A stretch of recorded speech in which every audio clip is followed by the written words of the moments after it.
Good day, everyone. Hope everyone's doing well. And today we're going to continue talking about organic chemistry. So, there's a saying. Saying is that for chemistry, or in chemistry,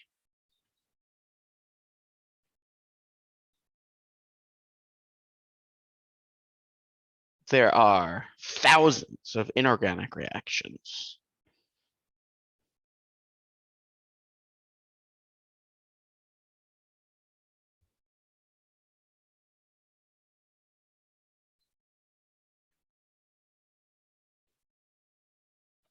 However, and there are tens of thousands of organic reactions. So even though all organic reactions in chemistry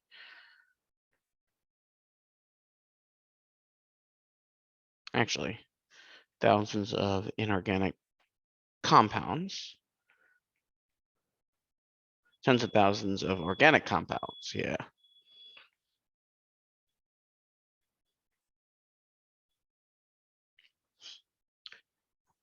Even though organic chemistry is really a focus on the study of carbon, carbon can do something unique that just about every other element can't.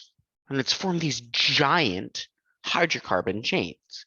Remember that a hydrocarbon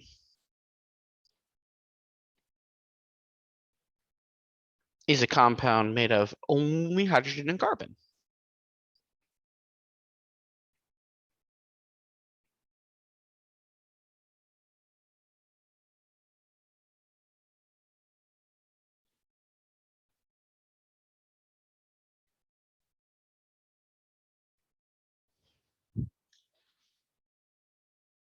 Right?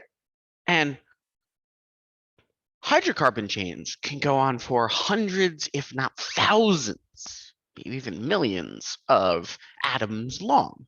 And that's super important because that's what makes up life. That's how we get complex organisms on our Earth and really nowhere else.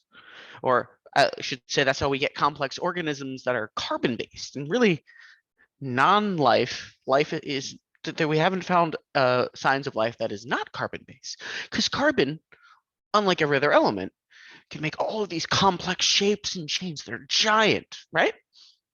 So it's really important for us to be able to differentiate between all of these giant chains of carbon. And there's this organization called IUPAC, IUPAC, IUPAC, which stands for the International Union of Pure and Applied Chemistry.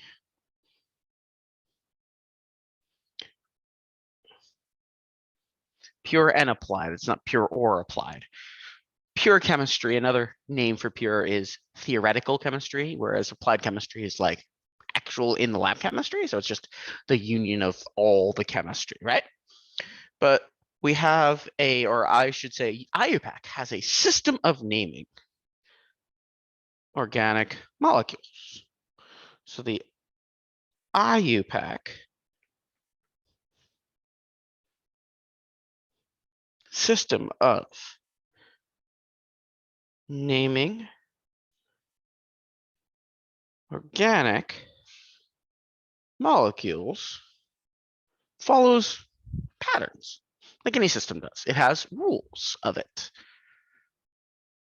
And the first, and how the system works is that all organic molecules, the name tells us about the structure of the whole compound. So you can say that all organic molecules have a special naming system, like I was saying. And then the name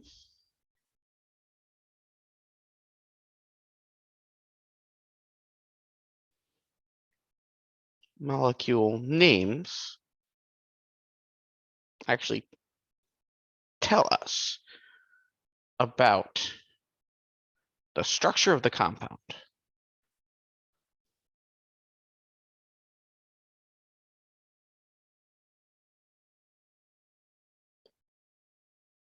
as a start, their names they go prefix,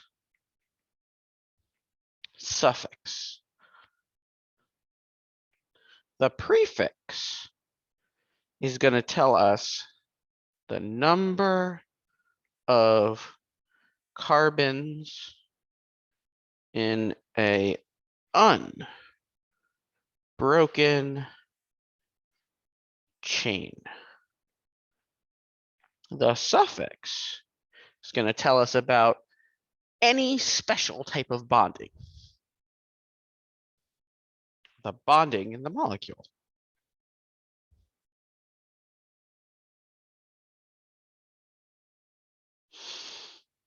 So, good news. We have a whole table in our reference table that gives us all of this information. So let's take a look at our table. We're going to look at table P as in phosphorus. And table P gives us all of these organic prefixes, right? Or at least 1 through 10. Those are really the ones we're going to have there. And it tells us what the prefix is and what number that correlates to. F, meth, prop, but, pent. You don't have to memorize that, but let's see how that would work. And this works not just for hydrocarbons, this works for any organic molecule. So a simple hydrocarbon would be heptene.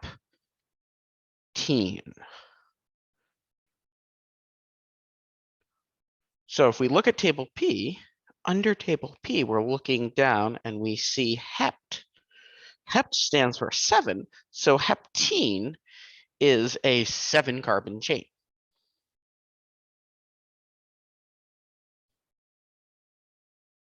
Right? And as we keep on going, let's look at another example. Let's do, this is a little bit more complex, hexanol.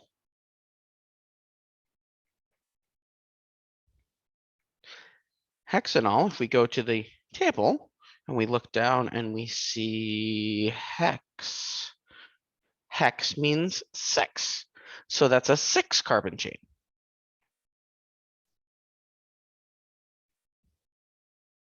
One more. This is a more complicated one. Octanoate. Octanoate. Oh, it has the word oct in it in the beginning, so that means that it has an 8-carbon chain.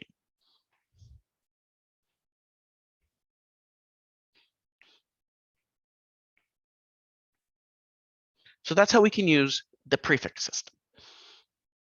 And you can get bigger than 10. They're all in the, there's a naming scheme for bigger than 10, but we're not going to deal with that today. We're not going to deal with that in reasons chemistry, but feel free to look it up. So that's the prefix. Now the suffix tells us about the bonding. The end of the word tells us what's going on within the molecule. That's a lot more complicated because we can have very special types of bondings in the molecule. Remember that carbon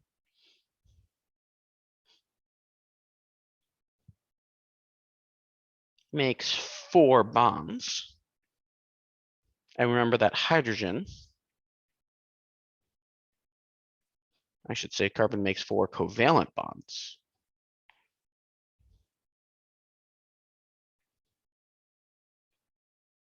Hydrogen makes 1 covalent bond, right?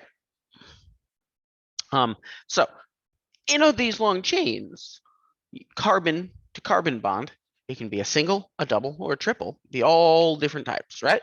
And because of that different type of bonding, we have different names for that. And that's just in hydrocarbons. So we have this table, just table Q, which is the homologous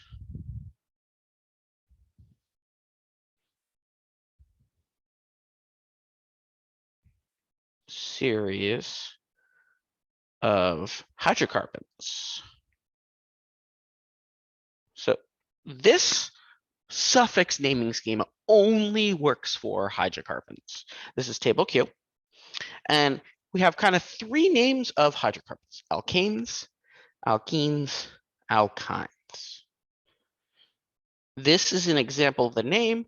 This is an example of the structure, and this is a special general formula. What I want to look right now is at the structural formula, because the structural formula here will tell us how an alkane, an alkene, and an alkyne are different, because each one of these three have the same number of carbons. But as we can see, the carbon-to-carbon bond in each of these is different. Got a single, a double, and a triple. And we can see that we have eth in all of these because it's 2, but then for the single, it's ethane. For the double, it's ethene. For the triple, it's ethine. So those are the suffixes. Ane, A-N-E, refers to only single bonded carbon to carbon. E-N-E, ene, refers to, we have a double bonded carbon to carbon. And YNE, ine, refers to our triple bond.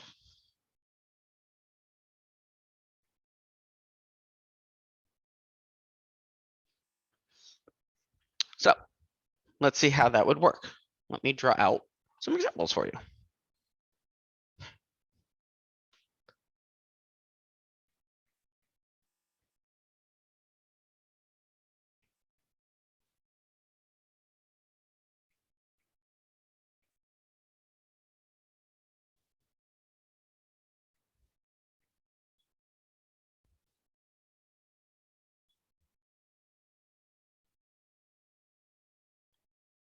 So we have in this compound, we have 1, 2, 3, 4, 5 carbons, and we see a double bond.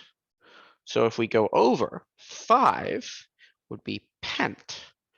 A double bond would be ene. So this is pentene. Pent meaning 5, ene meaning double bond. Next one. Now here's a cool trick. Because in organic chemistry, all of these hydrocarbons, really all organic molecules, on the outside of them, there's just these hydrogens. It is also okay to not draw the outer hydrogens. So those hydrogens are still there. We just don't have to draw them. So you have to be careful. Blank means hydrogen, right? 1, 2, 3. This is supposed to be a single bond. So these are all single bonded. 3 all single bonded. 3 would be prop. Single bonded would be ane. So that is a molecule of propane. Not super hard. Let's do one more.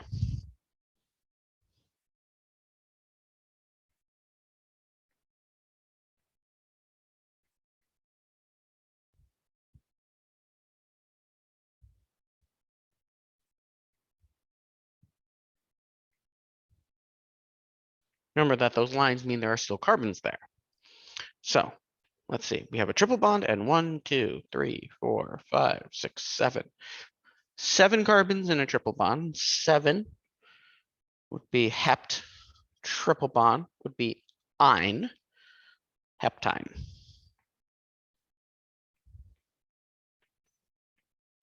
Okay, not super hard. Last thing I want to show you is this general formula. The general formula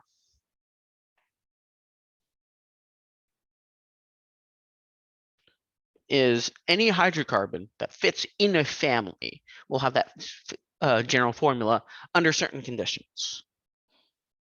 So for the general formula, for alkynes, alkenes, always works.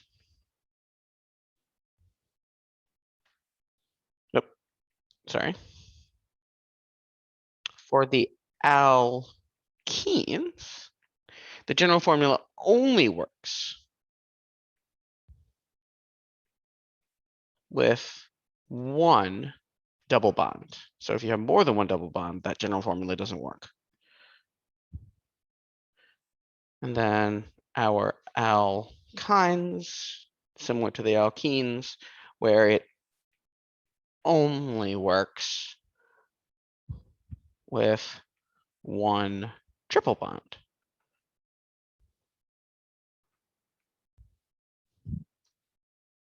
So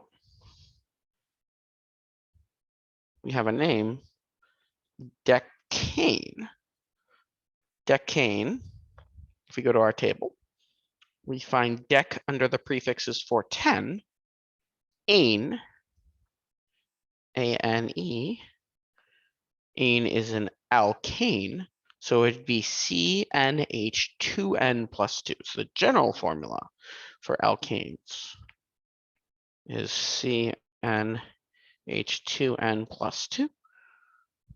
So if we would have C10, that would be H20 plus 2, which is 22. Alkenes, let's do octene. Oct is 8. General formula is CnH2n.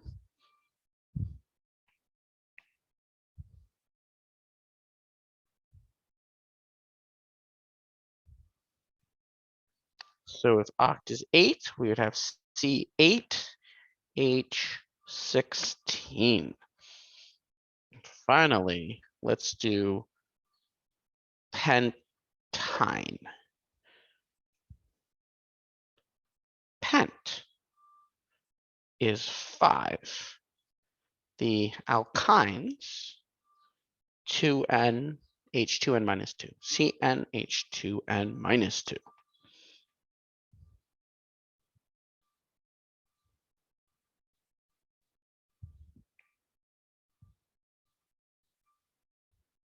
So C10H8. I'm sorry, pent is 5, isn't it?